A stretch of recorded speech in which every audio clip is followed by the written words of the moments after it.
Episode 178. This week, we're talking about what keeps us from modernizing. Everybody wants to be more modern. What is the drawback? What's holding us back as a grooming industry, as a training industry? What keeps us from modernizing? That's what we're talking about this week. I'm Chrissy Neumeier-Smith, and this is the Creating Great Grooming Dogs Show. I'm a master groomer behavior specialist, a certified professional groomer, a certified professional dog trainer, a certified behavior consultant for canines. I teach at Whole Pet Grooming Academy, and I am the owner of Happy Critters in Nashua, New Hampshire. And this, my friends and colleagues, is the show where grooming and training meet. So I want to start off this week by really talking about the fact that we are in a new year. I mean, I know it's February right now, February of 2023, as I'm recording this. But as I got into the New Year's resolution and mindsets and, New Year's resolutions, I started thinking we are nearly a quarter of the way into the 21st century. And yet, the dog grooming industry is still really clinging to a lot of stuff that we did back in the 1900s. Everybody take a deep breath. Yeah, stuff that we did in the 1900s. Stuff that some of us have been for decades now doing differently. And it's not that we're not awesome people. It's not that the grooming industry isn't interested. It's that so many people in the grooming industry don't know about more modern approaches. And that's really the key, because I think that if I present it as, hey, here's a modern approach and here's some ways we can make this better, it becomes a little bit more apparent. And time again, I've found groomers who thought they didn't want to do it, then go, oh, no, that makes some sense to me now. So let's talk about some of those things. First off, I think that one of the bigger things that I see over and over and over again is this idea that, well, I was taught this way. This is the way I was taught. And I get that, you're going to cling to the way you were taught to do something. I do it too. However, just like anything else, there's going to become a time when you're like, but there's a newer way to do it. There's a newer way to do it. Don't jump on to every bandwagon, okay? I want to caution you about that. It's not just about like, oh, there's a new way to do it. Let's just jump right on, But I do want you to think about the fact that if there is a new way, a new product, a new technique, right? We're groomers, a new product, a new technique. We're like, tell me more. I'd like to know. Maybe that's something that's going to be good for me. But also trainers, newer technique, newer equipment. Maybe there's something that you don't know too. What? I know, right? But as we start saying the way I was taught, and that's our only reason for continuing to do something, then we need to rethink it. Like, what if there's a way that's easier for the dogs? What if there's a way that's faster? What if there's a way that could be better for all of us, easier to do? Maybe it's about the goal that we set. And I'm going to say a lot of the time, dog groomers are really good at seeing a behavior. We're really good at spotting it. We see that change in behavior really, really well. What we as groomers aren't well trained on is why is the dog doing it and how can we effectively change that dog's behavior? Those two things are where dog training come in.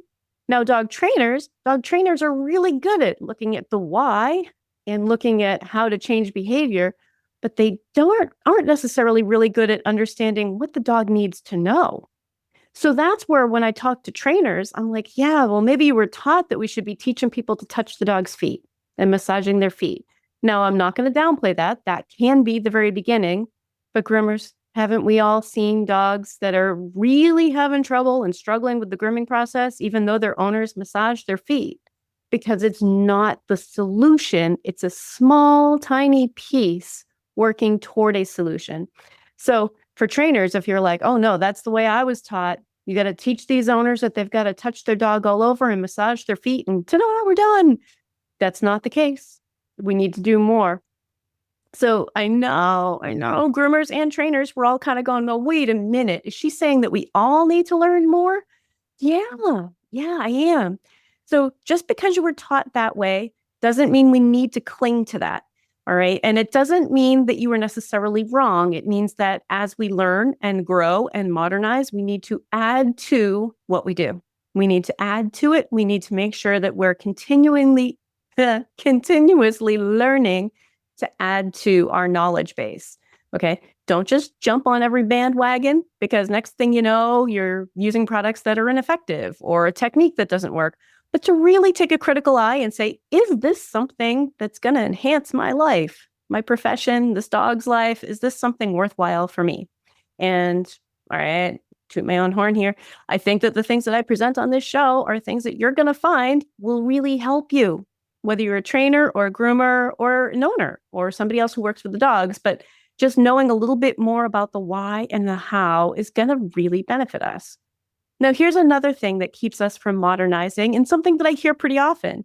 And it's really similar to the I was taught this way. And that's the I was taught by so-and-so, right? Who works with difficult dogs with this problem all the time. And that may be true. And let me give you some insight on that, because the people that I learn from, right?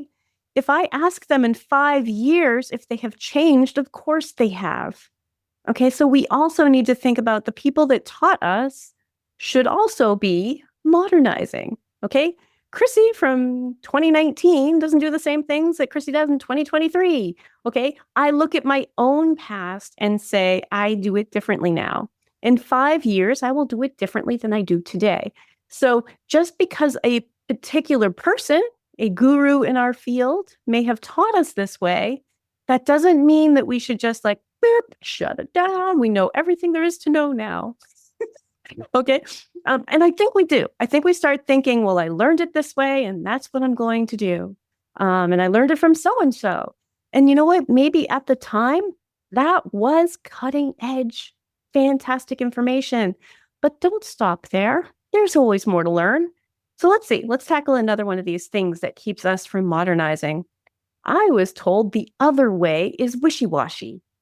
Wishy-washy. This is one I hear pretty often, because of course, if you're not used to adding dog training to it, you start thinking like we're all being just, well, we can just hold them down and get it done. Here's the big thing that I want to modernize in our industry, for the grooming industry, for the veterinary industry, for dog training, for really anybody who works with animals at this point. Holding animals down and just getting it done while the animal is clearly in distress, when the animal is clearly telling you, I am not comfortable with this, I am uncomfortable, I find this threatening, I find this scary, and continuing anyway, should only be done with emergency medicine. That is not part of grooming. Okay, it might be part of an emergency. I need to apply pressure to a wound, kind of an emergency, but that is not conducive to teaching an animal to be good. Time and time again, we have seen that that makes it worse. Yet, it just keeps coming up over and over and over again. And I know sometimes people think, well, the other way takes too long, or that's wishy-washy. This dog needs us to be whatever. I just want you to know, dog training is about figuring out why the animal is having a problem with it, and what we can do to change their mind, what we can do to help them be good. And that's really pretty modern approach. That's positive reinforcement trainers. That's balance trainers. Okay. Like these are my colleagues who do balance training. This is the more modern approach. Like, well, why is he having a problem with it? Not just hold him down and get it done. Okay. Let's all modernize. So if we're worried about it being wishy-washy, it might just be that we need to discuss it more. I might need to explain it to you in a different way. And I am happy to do that. I do it all the time. Reach out to me personally. You can find me and just ask me like, why would that be possible? Why do I even want that? And I will try to change your mind, turn you over to my side. So what's another one? Here's another one. Another thing that keeps us from modernizing. The newer way looks like it'll take longer. And maybe it will take longer. But what if the newer way actually works better? Okay, maybe it will take longer. Maybe it won't take longer. Maybe it feels like it's taking longer because something unfamiliar always feels like it's taking longer. So I'm going to give you an example here, a human example. If I teach you a shortcut and you're used to taking the highway, the shortcut at first, even if it saves you 5 minutes on a half-hour drive, might feel like it's taking longer because there's so much more that you have to remember. Like you're taking a left over at this street and a right over here. And when you get to the red house, you're going to do this. Whereas on the highway, the drive that you're used to, you were on autopilot. Probably felt really easy. Sometimes switching a method will feel like it takes longer or it's more work, but it's just because we, as the person doing it, are unfamiliar with it, and it feels like it takes longer. So that is a pretty common myth, and I want you to know a lot of things that we do as groomers that we continue to do, even though they're not effective. I cannot tell you, I see it over and over and over again. We just strap them down and we add 3 people, and eventually we tell the owners that that dog needs to go to the vet to be sedated for grooming. And that's a beautiful, beautiful myth. That vet is going to have the same problem you had, and you never made any headway by holding this dog down while he screamed. I know that sounds very dramatic. There are people out there who are like, I've never heard of you doing that. And good. I'm glad that you've never heard of that, but it's really common. And so if we know that there's a different thing to try, we should be trying different things. I know that not everyone here wants to become a master groomer behavior specialist, but did you know that I offer other courses too? There's a 4-hour Groom Smart course to learn how to use the 3 C's in your day-to-day grooming. And there's Modern Behavior and Handling for Groomers. Those are both available through the Whole Pet Grooming Academy. They're 4-hour classes. You have 1 month access to complete those. And I will have links for those in the show notes. So let's see. Let's get another one off my list here.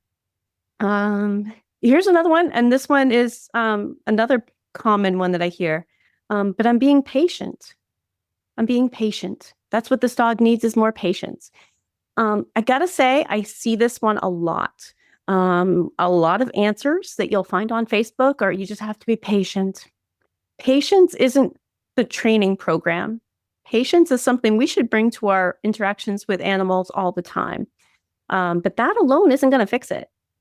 You can patiently watch me drink coffee, and it's not going to change if I drink coffee or not.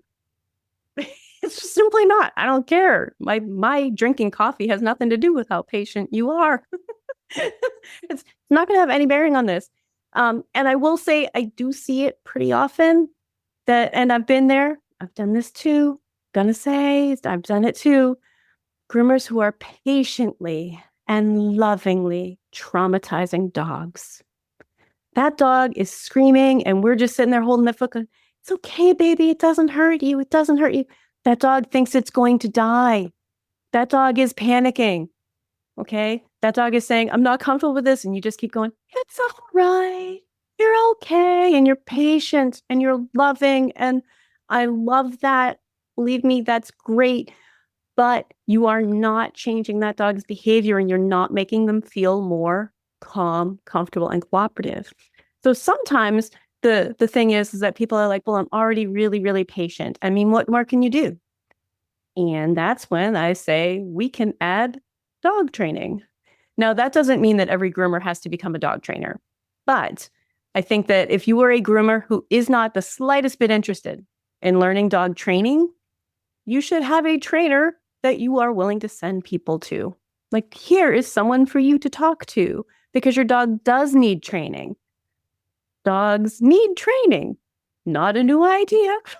I know. It's really cheeky that I said it, but here we are. Dog training, not a new idea. So let's talk about something else that keeps us from modernizing. It's not my fault. I'm the groomer. It's not my fault that some dogs really struggle with grooming. And in some ways that's true. And in some ways that's false. Because sometimes we have set them up to fail. All right. So sometimes that dog is struggling with grooming, and it is kind of our fault. Not because we're big meanie pants, but because we didn't know. Okay.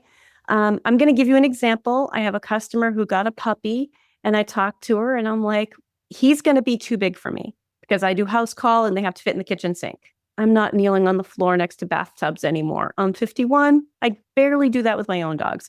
I'm not kneeling on the floor next to the bathtub for your dog. But at this young age, I want to get him used to stuff.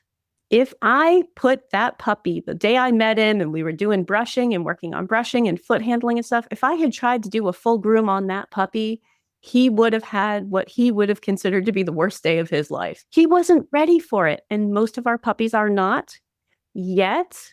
Sometimes we're still booking more than a dog can do. And for us to get out of the mindset that we're selling haircuts, because we're not selling haircuts. We are selling haircutting services for dogs who are well prepared for our services. If we go in and assume that this puppy's going to learn through this process, this puppy or this new dog or this rescue dog or this, dog that we've never met, and just like, nope, we're going to push him all the way through and we're going to get that trim perfect, despite whatever those behavior problems are. Yeah, sadly, we are the ones making it worse time and time again. And I've done it. Believe me, I have done it. I have been there. I've been working with dogs since '86. We did choke collars and prong collars, and I've done such a variety of things. And I don't want you to have to go down that path. Okay, there's some ways we can modernize. Now, let's say, oh, here's another one. My customers don't care how it gets done as long as it gets done. And that also comes down to sometimes we're trying to sell a haircut. And part of what we need to do is help owners understand that, like, your dog isn't well prepared for my services today. It is not my job to hold your dog down while he screams and flails and try to get a perfect trim done. That's not my job. That's not something I offer. It's not a service you can buy here. Now, the solution set is going to be a little bit different, and I want to help you with your problem, but it's not all going to happen today. And I don't care who's coming over to visit tomorrow. Your dog might not look perfect. We might not book a full groom. Okay. There are a lot of ways that we can talk to our owners about it, but some of that is making sure that we have boundaries with our customers. And I know I'm telling you what the problems are, but I haven't yet told you how to fix them. Well, okay. I have 177 episodes before this talking about how to fix them, but we'll talk about how to fix them in like this next couple of episodes. There are a lot of things to think about, but these are things that keep us from modernizing. This idea that like, well, that training stuff sounds great, but my customers aren't going to go for it.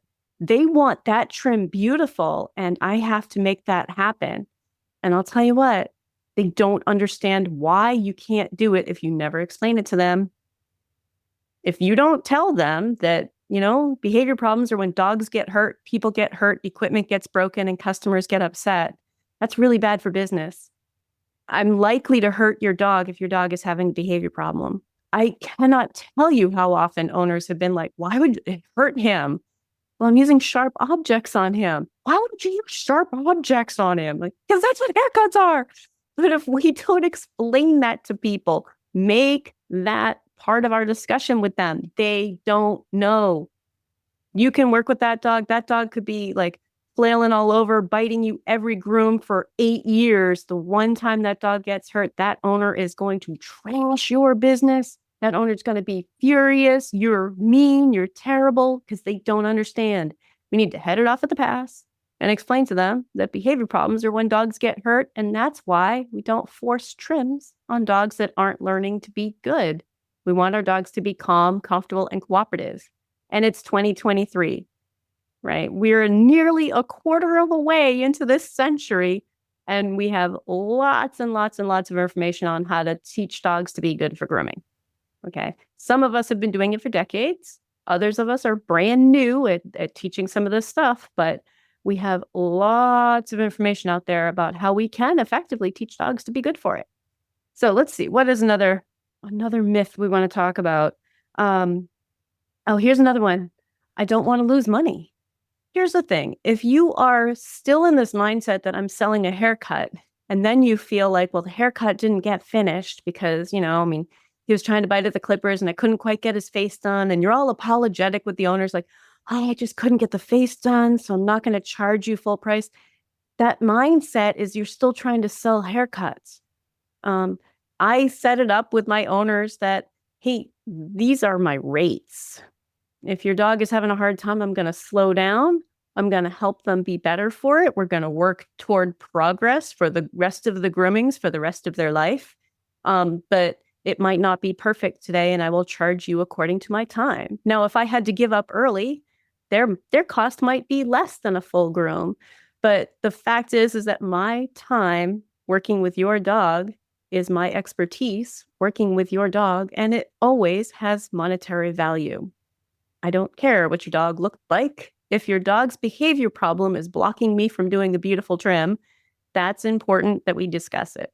And I discuss it with owners before we even book. We talk about my safety policy. So there are lots of references to that across the whole podcast. But actually, I believe it was the first episode. So if you circle back, the first episode's still pretty relevant, even though it was about 4 years ago. But don't lose money. Training dogs to be good for grooming should not be losing you money. All right. I really want to stress that. This is good business. Okay. What happens when we teach dogs to be good for grooming?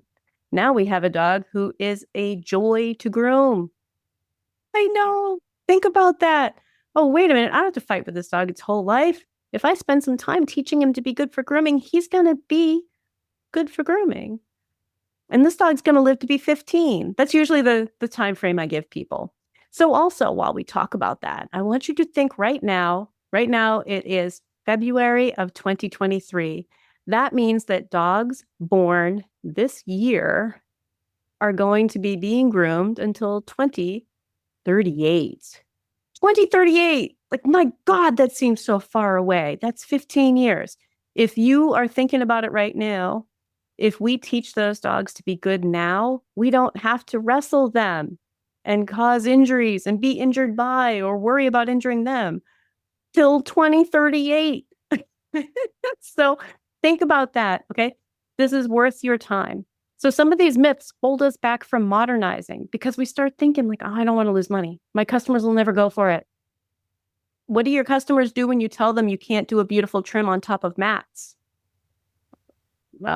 See, you're used to saying no. You've said no before, just that we need to have these behavior discussions with our owners too. And here's another one. Here is another one that I hear. This one's more for groomers, but there's a trainer version also. So I will present them both. The groomer version. I'm trained all my own dogs, so I know about training. Okay, so the thing is, as someone who is also a professional trainer and a behavior consultant, wow, that stings. That's like all the trainers who say like, oh, I bathe my own dogs. I know exactly what a dog needs to know for grooming. But maybe they have like a boxer, or maybe they've never used a high velocity dryer. Like they dip their dog in a waist high bathtub that's filled with soapy water and rinse them off with a garden hose and let them air dry in the yard. That dog doesn't know how to deal with a grooming shop. Okay. We need to recognize that there are other professionals that we can talk to and that we don't know all of it. I don't pretend to know anything about pet sitting, even though I live with pets. Right? I don't know what it is to be a dog walker. I will defer to what a dog walker does. I don't know. I can take my own dogs for a walk, but I'm not a dog walker. I'm not a pet sitter, So be thinking about that, okay? I think it's awesome if you've trained your own dogs. Trainers, I think it's awesome if you've groomed your own dogs, but it does not make you a trainer or a groomer, okay? I know. Everybody take a deep breath. What? I know. But believe me, we need to remember that other people have these other jobs and that we can support each other and be part of the same team. Okay. It's not about conflict. It's about how to be on the same side and be the same team. Okay. So these are things that keep us from modernizing. And yet here we have so many decades of evidence. Okay. Decades of evidence. And I know people are going to say, well, do we though? All right. I started my own business in 2000 because I was so tired of working for people who wanted me to force that trim. When I had just worked on this dog, got him all comfortable, I'm like, you know what? Good job, buddy. You made some real progress. I think that's good enough. And get told, oh, but he can't go home like that. I mean, that's all good and fine and cute that you did some training and stuff, but we have to get that little piece next to his lip and we got to get this part and this part. Why? Why? Right? Back in the late 90s, I was having trouble with that. But we know that we can teach dogs to be good.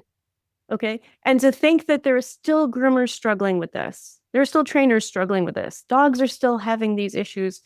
And it's 2023. So we need to modernize. Modernize, modernize. Okay. There are lots of ways to help dogs learn to be good. Okay. And there are lots of ways to help them be more comfortable. And some of it's us, some of it's them, some of it's their owner, some of it is collaborating with other professionals so that this dog has a team helping them be good. But time and time again, if I have the chance to work with a dog and we get this, going, yeah, they usually can learn to be good. A healthy dog can learn to be a safe dog. And when I teach them to be good, even if something happens later in life, they do not turn into the same problem they were. These dogs totally change. And even later on in life, if you click a nail or something, that dog doesn't turn around and try to bite you. They have totally changed. Okay, we can teach them to be comfortable. And there's a humane aspect to that. If we can teach them to be comfortable with it, we really should. If we can teach them to be calm, comfortable, and cooperative for something that happens to their body on a regular basis, on a 4 to 8 week basis, we should be teaching them to be comfortable with it. Hey, Creating Great Grooming Dogs family. You know I care about all of you and want to support you in your work, and that's exactly why we built the Scholar Lounge at the Whole Pet Grooming Academy.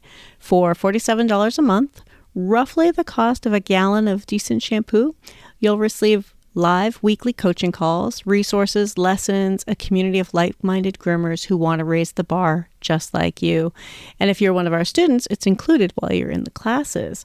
So links are in the show notes, or you can go to creatinggreatgroomingdogs.com/sponsors and know that that is a way to get off of Facebook. I mean, isn't that kind of what we all want?